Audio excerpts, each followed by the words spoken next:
আসসালামু আলাইকুম। আমি আনিসুর জীবন কিউর আজকে আপনাদের মাঝে হাজির হয়েছি আরেকটি সফলতার গল্প নিয়ে। আজকে আমরা যাকে নিয়ে আসলে সফলতার গল্প বলবো, উনি আমার পাশে বসে আছেন। আপু কেমন আছেন?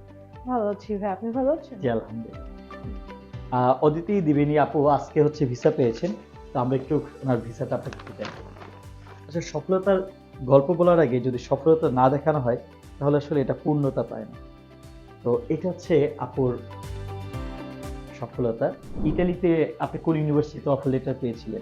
আমি ইউনিভার্সিটি অফ স্যাসারি থেকে মাস্টার্সে অফার লেটার পেয়েছি। আমার সাবজেক্ট হচ্ছে innovation management for sustainable tourism. Sunrise সম্পর্কে আপনি কার মাধ্যমে জানতে পেরেছেন? আমার বন্ধু মেলিসা জেসি সরকার, যে গত বছর সানরাইজ থেকে ওনাদের সহযোগিতা নিয়ে ইতালিতে মাস্টার্স করতে গিয়েছে।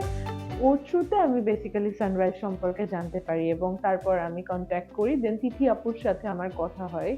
আমরা আপনাদেরকে আরেকটা বিষয় না বললেই নয় যে আমরা মেরিসা জেসি সরকারকে যে সময় আমরা রিসিভ করি এবং তার সাকসেস যেভাবে আমরা পাই, তার থ্রুতেই হচ্ছে আপু আসেন এবং আপুর সাথে আমার কথা হয়, আমাদের কাউন্সিলরদের সাথে কথা হয়। তারপরে উনি হচ্ছে সাকসেসটা পান। কিন্তু ওনার সাকসেসটা পাওয়ার পিছনে আমাকে অনেক পরিশ্রম করতে হয়। কারণ ওনার সাবজেক্টটা ছিল খুব একটা ইউনিক সাবজেক্ট। উনি হচ্ছে গ্রাফিক্স ডিজাইন থেকে উনি ব্যাচেলর কমপ্লিট। এবং আমি ওনাকে বলেছিলাম যে, "আপু, আপনি ইতালিতে অবশ্যই কোনো না কোনো একটা ইউনিভার্সিটি আপনি অফার লেটার পাবেন।" যাক, শেষমেশ উনি অনেকগুলো ইউনিভার্সিটি থেকে আবেদন করে রিজেক্ট হওয়ার পরে উনি একদম হাল ছেড়ে দিয়েছিলেন।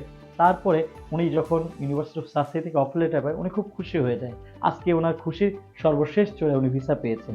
আচ্ছা আপু, আপনি যদি সানরাইজ এডুকেশন কনসালটেন্ট সম্পর্কে এবং আমাদের সম্পর্কে টোটাল প্রসেস সম্পর্কে আপনার অনুভূতি এবং হচ্ছে আ যদি আমাদেরকে শেয়ার করতেন। আচ্ছা, সানরাইজ এডুকেশন কনসালটেন্সি ফার্মটা আমাকে প্রচুর হেল্প করেছে। আমাকে তাদের প্রপার গাইডলাইন প্রোভাইড করে যে কিভাবে আমার পেপারসগুলো রেডি করব। যেহেতু আমার সাবজেক্ট পাওয়া যাচ্ছিল না, আমি কোন কোন সাবজেক্টে অ্যাপ্লাই করতে পারি, আমার রিলেভেন্ট যেগুলো আছে। তো আমি পেয়েছি সেটা। এই ক্ষেত্রে সানরাইজ অনেক কাজ করেছে। দিন-রাত সারাদিন তারা খুঁজে বের করেছে কিসে, কিসে আমি যেতে পারি। এবং সানরাইজ প্রপার ডকুমেন্টেশন নিয়ে খুবই ভালো একটা গাইডলাইন শেয়ার করে, যেটা ফলো করলে ভিসা হওয়ার পসিবিলিটি অনেক বেশি। কারণ এখনকার যেই রেশিও, ওই অনুযায়ী সানরাইজ থেকে যারা করেছে, আমি বা অন্যরা, আমি তাদের যতটা দেখছি যে পেতে এরকম, আসলে এটা খুবই অবাক করার মতো একটা ব্যাপার। ওকে, ধন্যবাদ আপু। আমরা আপনাদেরকে বলতে চাই, আপনারা যারা ২০২৬-২৭ ইতালিতে উচ্চশিক্ষার জন্য আবেদন করার চিন্তাভাবনা করছেন, আপনাদের জন্য আমাদের অনুরোধ হচ্ছে আপনারা আমাদের অফিসে এসে আপনাদের ইনফরমেশনগুলো নিয়ে যান এবং আপনারা হচ্ছে ফোন কল করেও আপনারা ইনফরমেশন নিতে পারেন। এছাড়া আমাদের কাউন্সিলরদের সাথে সরাসরি অফিসে এসেও কথা বলতে পারেন। আর আমরা সানরাইজ এডুকেশন কনসালটেন্ট আপনাদেরকে সবসময় বলি যে, যেকোনো দেশে আপনারা আবেদন করার আগে সেই দেশ সম্পর্কে আপনারা জানুন, সেই দেশ সম্পর্কে আপনারা ইনফরমেশন নিন, কোন ইউনিভার্সিটিতে আপনি আবেদন করতে চাচ্ছেন, কোন সাবজেক্টে আপনারা আসলে আবেদন করবেন, সেই বিষয়ে আপনার স্পষ্ট ধারণা নিন।